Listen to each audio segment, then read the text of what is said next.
So one of the things that has gradually sort of had me playing a little bit more PlayStation 4 these days is the fact that they have so many different kind of AAA exclusive games that realistically I just am very attracted to.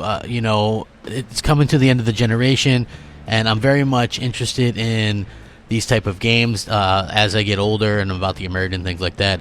I don't have as much time as I used to. I do like multiplayer games, but I tend to be able to put a couple hours here or there into the single-player games a little bit easier these days.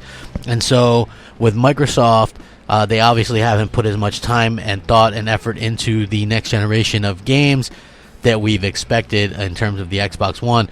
I'm still hopeful that next generation is going to be amazing, but one thing we do know is that the PlayStation 5 is going to have some amazing content. And Sony Yoshida was doing an interview, which I'm going to be able to link, that you guys can check out, and he's talking about one of the things that's very, very interesting and near and dear to my heart as a gamer, and I think you guys will probably like this as well.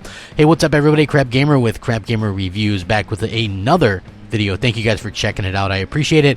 Like, share, subscribe, and if you really like, hey, why not consider hitting that bell so you're notified of everything as soon as it drops. Thank you guys very much. So Yoshida visits new studios to see new games every 3 months. He believes that's a good interval to allow teams to make enough progress between visits. He's based in Tokyo, obviously, but every month he's on the road for 1 or 2 weeks. And he talked about creation of new IP, and he said this is part of the DNA of Sony Interactive Entertainment since the beginning.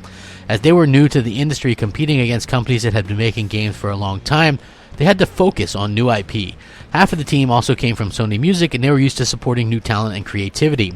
That culture of always supporting creative people who have been the passion of the try new things has been preserved over the years. Yoshida, in his position, tries to make sure the balance is right between supporting existing IP and trying new IP. The success of Horizon Zero Dawn is evidence that it's important to support even well-known developers when they want to experiment with something new.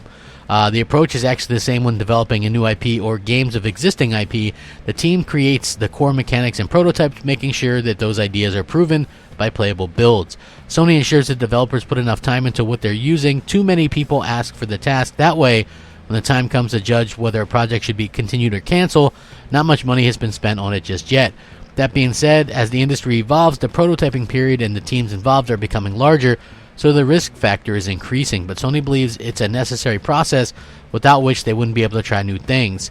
So Yoshida says he's not the kind of executive that goes to a developer and says, I don't like red, I like blue. He has an advantage in the fact that he doesn't work with the teams every day, so while he tries to understand what developers are trying to achieve, he can preserve a third-person viewpoint, and he likes to give feedback to the mechanics and how they feel to play, as those are universal concept and not based on his personal taste. If a game doesn't feel good, all the effort and money put into it would be wasted. So this is really interesting, and I can link this article and interview because it's really enlightening, with how they allow things to happen. So, basically, we're talking about, say, Guerrilla Games, right? They did the Killzone series, and Sony allowed them to branch out and do something else, even though the Killzone series was relatively successful. And now they've done Horizon Zero Dawn, a game that sold over 10 million copies and is a brand new IP. It's a smashing success. So that's, in my opinion, one of the things that Sony has going for them going into the next generation is they're willing to take risks. They're willing to try new IP. They're willing to keep doing this, and Microsoft doesn't seem willing to be able to do that back. So that's going to be a problem going forward. But like I said, I would love your guys' thoughts and opinions on this. Sound off, rate, comment, subscribe. Rack 'em up. Crapgamer out.